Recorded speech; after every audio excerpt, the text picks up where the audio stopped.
Today, Precarious plays Phantom Brave. Do you think that you could, in good conscience, recommend this game to someone to play? I think so, but only very particular people. Only mad people. Only people. Only wackadoos. Only people. Googaloo-loos. Only people. I think Julian the Great could get some enjoyment from this game. He likes this kind of stuff. I don't know. I don't think that. Whenever I last checked, he got this guy a 5, but I think he told me he didn't actually play very far into it. And I think that this game is even more challenging to get going than that title. Yeah, I don't know. It doesn't seem... I think that there are a few people that I could recommend to play it just, like, not necessarily to beat it, but to get the experience of... The flavor? Yeah, the flavor. I mean... I know some people who would enjoy the art style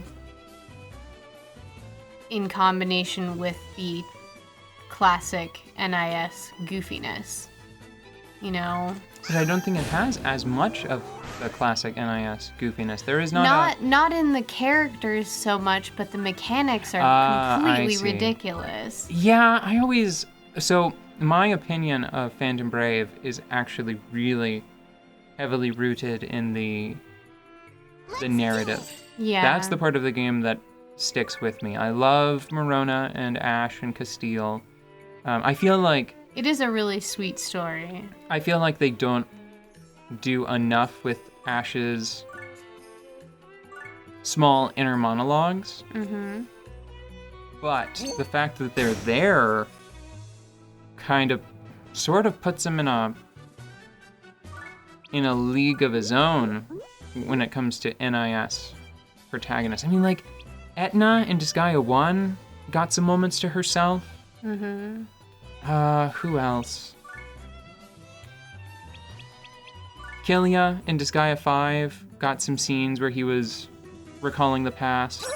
Gig in Soul Nomad got a little bit of that. Well, no, he got a lot of that because it's hard to say, because I kind of feel like that's almost a separate character that he's recollecting.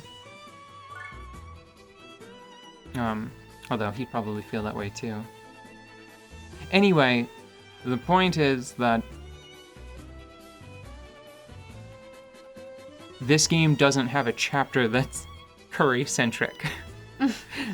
There's not a chapter where you're worried about a young necromancer slapping horse wieners on zombies. Yeah. That should be illegal, by the way. Mm-hmm. Like every part of that, horse wieners, zombies, and the combination Thereof, yes. Yeah. If you give a zombie... No! If you give a zombie a horse wiener, man, that's loaded, because that's necrophilia and bestiality. It's bad. It's bad. It's unquestionably... Mm-hmm. No, it's in the no category. But I've described that scene to you before, right? Yeah.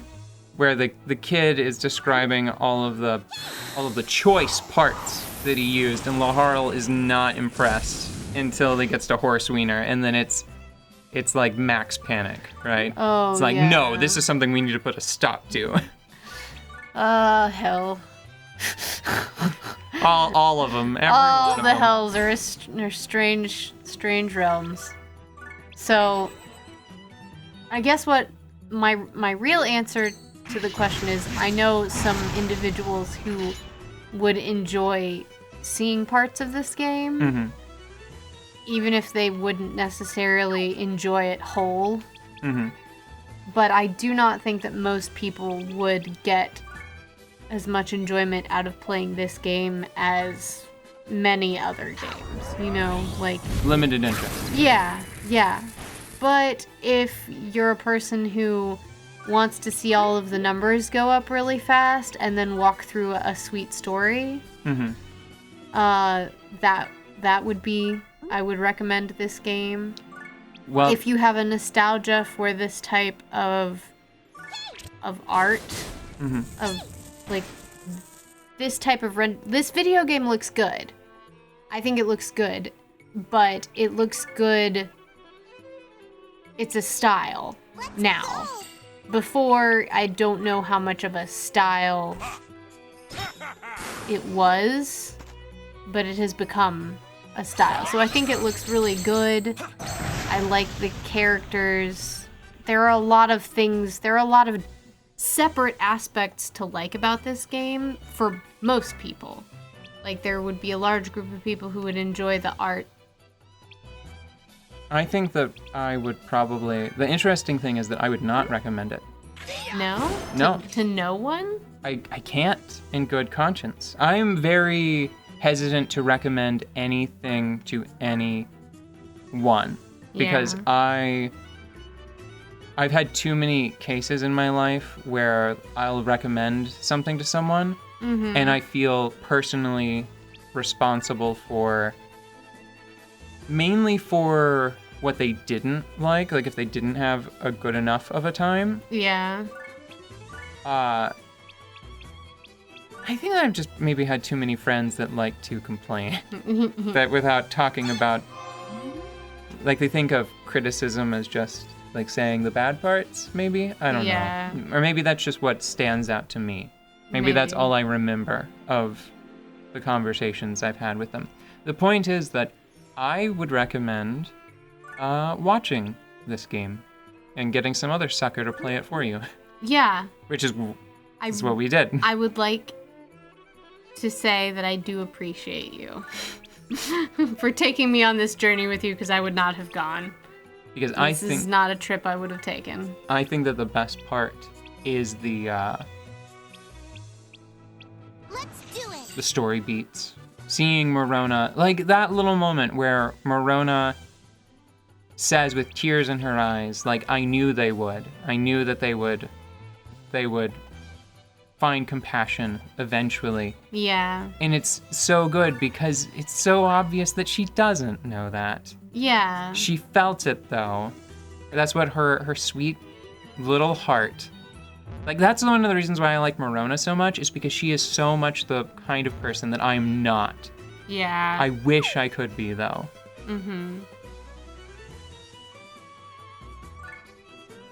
Oh, that's actually a pretty good steal rate. Haha! Did you just take his box? Run away! No, I took his very good sword that there are only a few copies of, and I'm gonna throw it on the ground, and I'm gonna have my bottle mail steal it for me. Mine now. Unless he marches over and mashes Morona. I don't know. Didn't consider that. Have you seen his character portrait? That's probably gonna happen. See, I have the power, the true skill of a virtuous knight. It's mine. Get him. Oh, okay. Okay. That's fine. I don't know. I do really like how everything interacts in this universe, though. I like the story. Don't get me wrong. I like the story. But I think that I have gotten possibly more joy, like pure moments of giggly giddiness out of things like Morona's making a million things come out of this magic canister that she just hoists above her head. It's like it has so many crystal things bound to it that the only way to explain it is that it's like a jar with a geode in it. Yeah. Like that's what's on the inside. Or maybe it has been bedazzled. You know what it kind of is now that I think about it? If you have like a thermos or like a canister, right? Yeah. And if you have something that refracts, that focuses energy on the inside, it's basically a power beam. It's an arm cannon. That's what it is. Sure. Yeah. Yeah. See all what makes lengths sense. we have to go to? I mean, look at this sword. I mean, look at the fact that you can possess a weird random skull on the ground. Look at that attack. There's a lot of joy to be had from the silliness of the systems. I think that, so the narrative I can give the check plus 2. With one exception. I think that Cauldron and Canary are a little too weird. They are a little much. Like I'm up on my anime immuno boosters, Yeah. and even then they're a little too like. That might be inappropriate. You might be going too far there. Moe culture does not. Is a little strange. It's Yeah. a little too close to bad.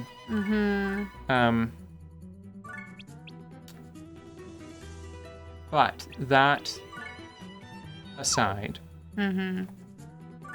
I think that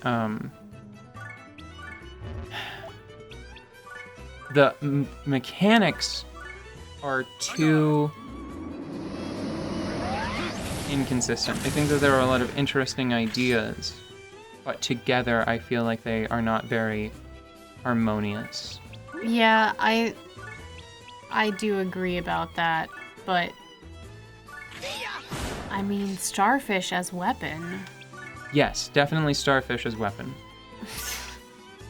We should take a break because this battle is not going to advance until I put my bottle mail in that sword and it comes home with me. Okay. So I know this is a weird place to have a cliffhanger, but that's what needs to happen.